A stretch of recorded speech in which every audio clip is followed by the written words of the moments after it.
Bem-vindo, essa é a aula 2 de termodinâmica. O assunto da aula de hoje é a equação de estado dos gases perfeitos, né, do gás perfeito. E para que a gente possa ver a equação, primeiro a gente relembrar alguns termos que nós estudamos em química. E esses conceitos são os conceitos de massa molar e de número de mols. Então, a quantidade de qualquer matéria, de qualquer substância que a gente chama de massa. A massa é o que é dado em gramas ou o que é dado em quilogramas. Massa é a quantidade de matéria. Nós estamos tratando aqui de substâncias muito pequenas. Nós vamos tratar gases a nível molecular. Nesse caso, cada amostra de gás que a gente trabalha no laboratório vem milhões e milhões de moléculas. É quase intratável. Para facilitar essa leitura, para facilitar a forma de trabalhar, nós agrupamos essas moléculas. E aí vem o tal do número de mols. Se eu tenho 1 mol daquele gás, eu tenho então 6,022 vezes 10 a 23 moléculas. Então, 1 mol, que a gente pensa que é molécula, mas não é uma molécula, é um agrupado de moléculas, como se fosse um pacote de moléculas. Cada mol que eu trabalho de substância, então, eu estou trabalhando essa quantidade aqui de moléculas.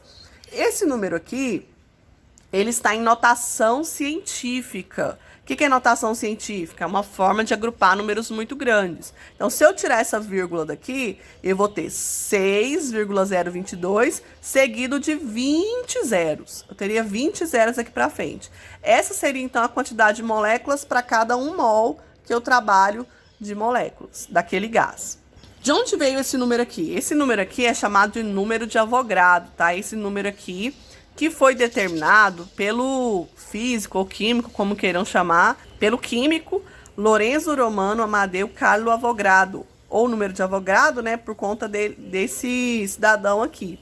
Ele foi, então, um químico italiano que determinou esse número que a gente tão utilizado na química e agora na termodinâmica pela física. Terminado, então, em laboratório, por exemplo, 1 mol de oxigênio. O gás oxigênio ele é composto de dois átomos de oxigênio, O2. Nesse caso, 1 mol de oxigênio, eu vou ter 6,022 vezes 10 a 23 moléculas de oxigênio.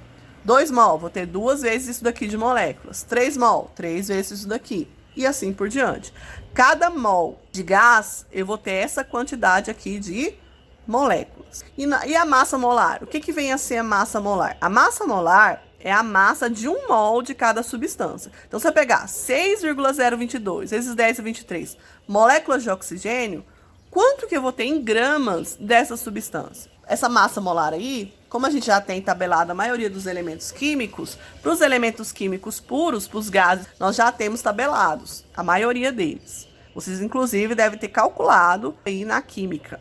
Então, a relação entre número de mols, massa molar e quantidade de matéria, que é a massa, é dado por essa expressão aqui que vocês estudaram lá na química. Então, o número de mols é igual a massa em gramas dividido pela massa molar da substância. Como eu disse para vocês, o gás oxigênio, o gás nitrogênio, todos eles já têm. E aqui outro termo que a gente utiliza muito em termodinâmica, tanto em termodinâmica quanto na química, é o tal do CNTP. O que é CNTP? É uma entidade? O que é isso? CNTP é uma sigla, tá? Para condições normais de pressão e temperatura. De temperatura e pressão, no caso.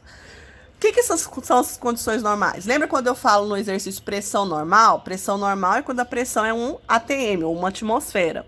E a temperatura normal é a temperatura a 0 graus Celsius. Então, CNTP são as condições normais de temperatura e pressão. Para a temperatura é 0 graus Celsius e para a pressão é 1 atm.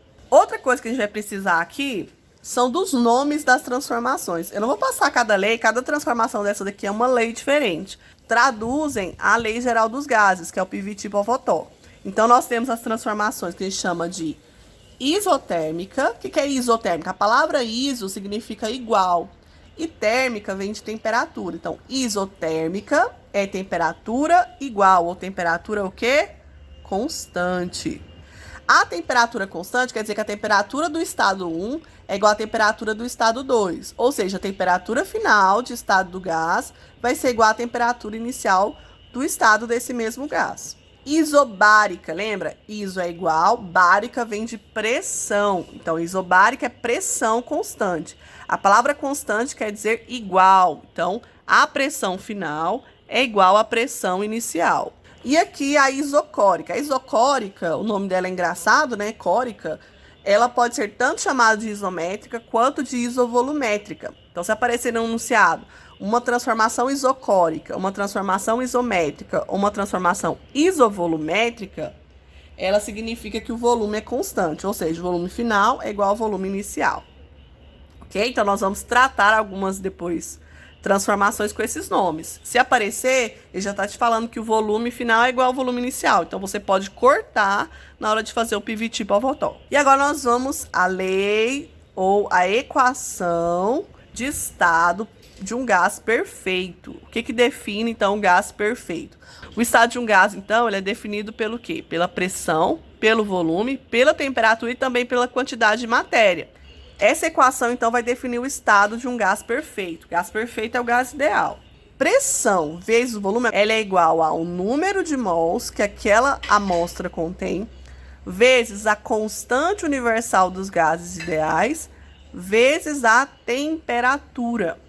Então, essa é a equação de Clapeyron ou a equação de estado de um gás perfeito. Qualquer um desses nomes estão corretos. P é pressão, pressão é newtons por metro quadrado, ou ATM, ou centímetros de Hg, milímetros de Hg, tem várias unidades de medida.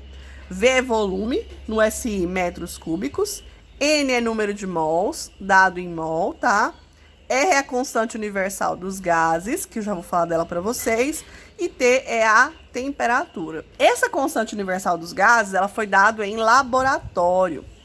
Ela vale, então, em termos do SI, ela vale 8,315 joules por mol vezes Kelvin. Vocês vão anotar isso no caderno e sempre que for preciso, vocês vão utilizar aqui, tá? Esses valores aqui. Quando eu não estou utilizando no SI, quando eu estou utilizando pressão em ATM e volume em litros, eu vou utilizar essa expressão aqui, tá? Depende do exercício. Ou eu utilizo essa quando é no SI, ou eu utilizo essa quando é ATM vezes litro. Então, só pra gente relembrar. Nessa aula nós vimos, então, número de mols, massa molar, nós falamos sobre os 3 tipos de transformações, quando aparecerem aqueles nomes lá, o que eu devo colocar nas unidades de medida. E nós também falamos da equação de estado de um gás perfeito. Equação de estado vai definir o estado de um gás, tá? Que é a equação de Clapeyron. Okay? Que é PV igual a NR vezes T. Então, daqui a pouco eu volto para responder os exemplos.